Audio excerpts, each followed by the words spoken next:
بسم الله الرحمن الرحيم والصلاة والسلام على رسوله الكريم وعلى آله وأصحابه أجمعين. So in this video, I want to talk about the issue of building masajids in the US. Now, recently I've noticed, and I'm quite sure this has been happening for a long time, that Muslims have been buying churches, abandoned churches mainly, to build masajids. Personally, I don't like this pattern, and I, there's several reasons for that. So I want to talk about those reasons in this video. First of all, obviously, this Muslims are should always be careful about the feelings of the people of other faiths, and especially the people of the book, right?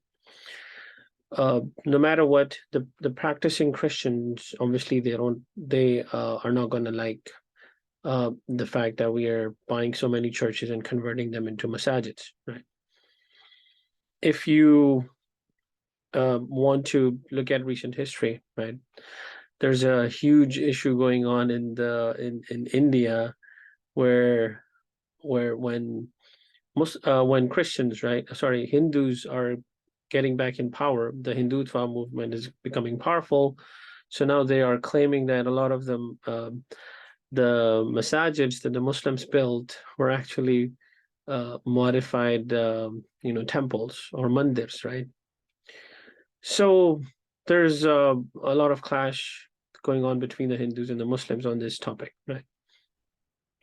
So in the future there can be a revival of the Christians, right? Christian, obviously there is a huge uh, pressure on, and the left is becoming more and more powerful in the West, and there's always a response, right? When people become liberal, ultra liberal, right? We're going in the direction of the ultra liberal regime now, and there is going to be a response to that, and you can see a lot of the Christian movements are becoming stronger because they want to tackle that, and in that process they're going to become religious, and there can be a revival of the Christian movement, right? So obviously, when in case they get in powerful in the government, they're gonna raise this issue also. There's a chance that, although I'm not making a one-to-one correspondence between the two countries, but there can be, we might see this issue in the future in this country also. That's the first reason, right?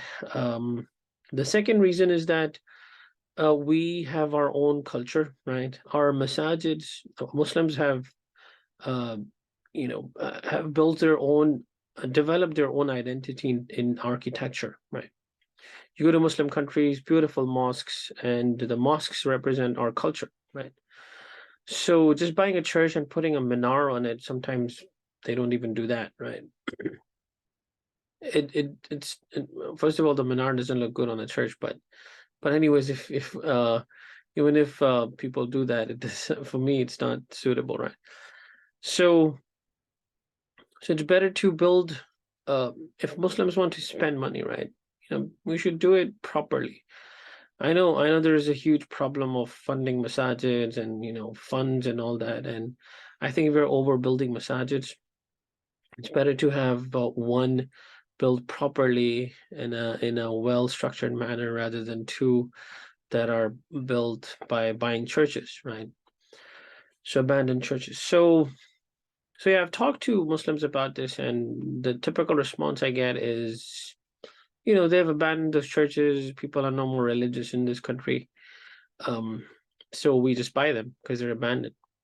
I understand them, but if you let's say, think about this. If you're in a Muslim country, right? Let's take an example of a liberal Muslim country, right? Like Turkey, like there's a lot of liberal people. Can you do that in Turkey? Like if there's an abandoned masjid, are we gonna give that masjid to the Christians to make a church, right? So obviously, this is Muslims are not gonna let Christians do that, right? So always try to think by putting yourself in other persons or other nations' situation, right? So So due to these reasons, right, I don't think it's a good idea. I think we should stop doing that, or at least obviously the ones we have already bought, that's okay. But I've seen so many churches being converted into mosques, and I don't think it's a good idea. So that was something I wanted to talk about. If you have your own ideas on this or suggestions, let me know. So jazakallah for watching. Assalamu alaikum wa rahmatullahi wa barakatuh. Keep smiling, keep learning, and keep believing.